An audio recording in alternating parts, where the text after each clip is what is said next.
Hello, citizens of YouTube. This is the Geeky Nerd here, and today we're going to be talking about the Remington 700, and in particular, this Remington 700 here, which is in stainless steel and chambered in 30-06. But before I begin, I'd like to send a big thank you out to everyone who's liked, commented, and or subscribed. I always appreciate it and always enjoy talking to you guys. But if you're new here to the channel, welcome. And if you enjoy this type of video, enjoy this type of content, please consider liking, commenting, and or subscribing. So without further ado, let's get into it. So the Remington 700, I'm sure a lot of people are going to have a very controversial take when it comes to the Remington 700, especially given the light of its current status, current iteration. For those of you guys that don't know, Remington, the company itself, got bought out by a parent company. I believe it was Vista Outdoors. And ever since they did, the quality has gone down. Multitude of issues have occurred because they're obviously cutting corners, and Remingtons ain't the same Remingtons that have been around. And this one here, obviously, is one of the earlier generations. Picked it up, actually, believe it or not, this was my first ever bolt action. Picked it up just because I wanted to be able to have something to be able to go hunting with. And actually, all things considered, this was my second ever gun. So a little bit of history, a little bit of nostalgia with this one here. Has served me well, has taken a multitude of game, and just works. While it is my primary and sole 3-06 that I have, I still keep it around just because of that sentimental reason. But enough about that. The Remington 700.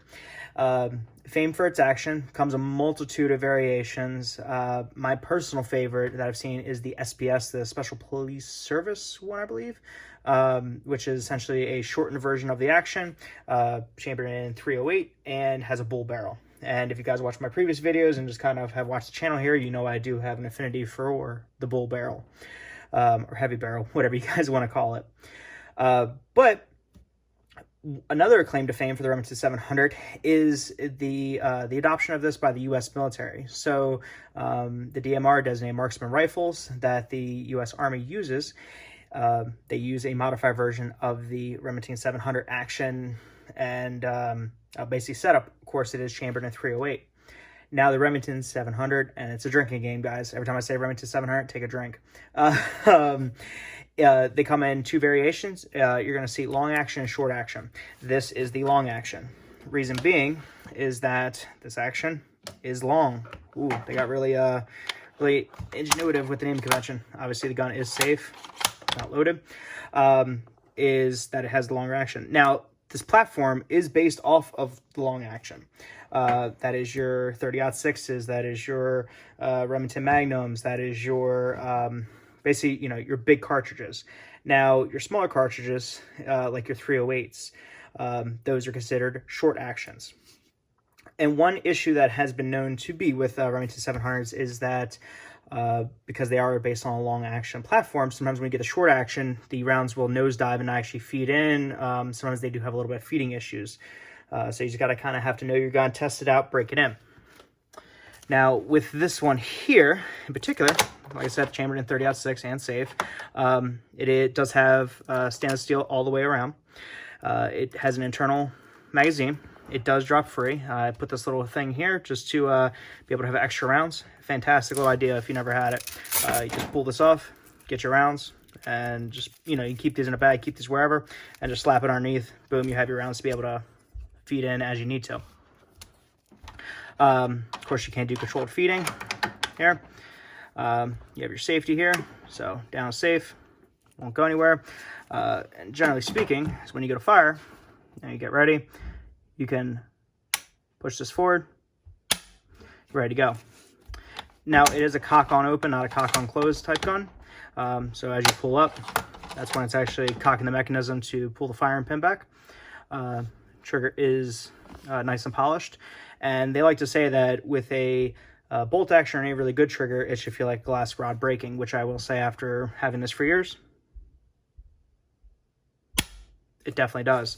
No creep, no over travel. Generally a very smooth bolt. I mean, you guys can see here, I mean, just effortlessly slides in and out. Now, one thing that I do, or I have done, that I like to do with my bolt action to kind of smooth them up a bit, is I'll take some of this stuff here. This Cape Cod metal polishing cloth. You can use it for brass or, you know, any kind of fine china type items, but basically take that, smooth it out, kind of get it to where it's this liquidy smooth back and forth action. Now to take this out, you'll see a little button underneath here. Push down, but will release. It's miles above Savage's. If you ever try to take out a Savage bolt. And you see here, it does have two lugs. Generally just a long action. You can kind of see how it's just been, how it has been polished. Obviously it came like this, but if you take that little extra cloth and just kind of get it to that next level, it makes it utterly buttery smooth. To reinsert it, just kind of line up the lugs, push in, there you go, lock back in. Now, the stock does leave something, does leave wanting. You can hear it here. It is hollow, but it obviously gets the job done. Obviously works. Does have a soft-ish rubber butt pad. It's more of a foam. It's not really so much rubber. I never have really liked this. When I first got it, every time I'd shoot it, it would feel like it was kind of beating your ass around, for lack of a better word.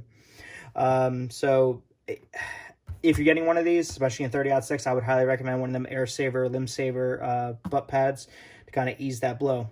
Now you're probably wondering what these little items are on here. These are just these little hex grip things, did to kind of improve grip. They stuck on fairly well.